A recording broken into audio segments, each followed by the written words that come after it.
মুন্সিগঞ্জের মোল্লাবাজার সেতুর অভাবে প্রায় 10 লাখ মানুষ প্রতিনিয়ত দুর্ভোগে পড়েছে। সেতুটি হলে নারায়ণগঞ্জের যানজট এড়িয়ে স্বল্প সময়ে মুন্সিগঞ্জ থেকে রাজধানী পৌঁছানো সম্ভব। দ্রুত যাতায়াতের জন্য মোল্লাবাজার সেতুটি গত বছর নির্মাণ কাজ শেষ হওয়ার কথা থাকলেও কাজ হয়েছে মাত্র 50%। মুন্সিগঞ্জ থেকে মোহাম্মদ সুজনের প্রতিবেদন, জানাচ্ছেন তানজিদ ভুইয়া। দেড় যুগ ধরে পিচ ঢালা পথ তৈরির পরও চালু হয়নি রাজধানীর সঙ্গে মুন্সিগঞ্জকে যুক্ত হওয়া মোল্লাবাজার ব্রিজ। ব্রিজটি হলে মুন্সিগঞ্জের বেতকা তেগরিয়া সড়কটি নারায়ণগঞ্জ ও রাজধানীর একাংশের যানজট এড়ানো সম্ভব। কাজ শুরুর পর থেকে কার্যাদেশের সময় 10 বছর শেষে ব্রিজটির অসম্পূর্ণ নির্মাণ কাজ।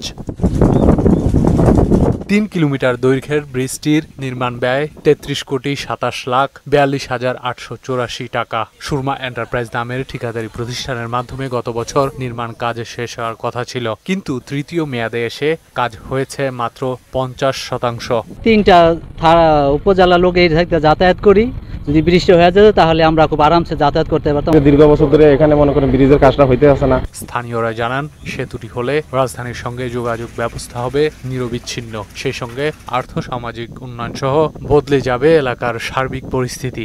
অনেক বছর ধরে ব্রিজটা এইভাবে রাখছে, এই ব্রিজটার কারণে আমার অনেক ক্ষতি। ঢাকা থেকে মানুষ আসা যাওয়া, এই ফেরি পার হয়ে সুদবিহীন ব্যাংকিংয়ে আত্মশুদ্ধির পথ এনআরবিসি ব্যাংকের ইসলামিক ব্যাংকিং আল আমিন। যে কষ্টটা হয় শুধু একমাত্র এই ব্রিজটার জন্য। নকশায় কিছু পরিবর্তন হয়, আবারও টেন্ডার করা হয়েছে বলে জানান এই প্রকৌশলী। ঢাকা জেলা থেকে আপনার টেন্ডার হয়েছে বা ঢাকা জেলার এলজিডি এই বিষয়গুলো জানে। আমাদের এখানে এইগুলোর সম্বন্ধে কোনো তথ্য বা কোনো কিছু নেই, তবে আমরা শুনছি এটা নাকি আবারই টেন্ডার হয়েছে, দ্রুতই কাজ শুরু হবে। এই সড়কটি চালু হলে প্রায় 10 লাখ মানুষ সরাসরি উপকৃত হবে। ব্রিজটির নির্মাণ হলে যানজট চলাচলের উপযোগী হবে, এমনটাই প্রত্যাশা মুন্সিগঞ্জবাসীর।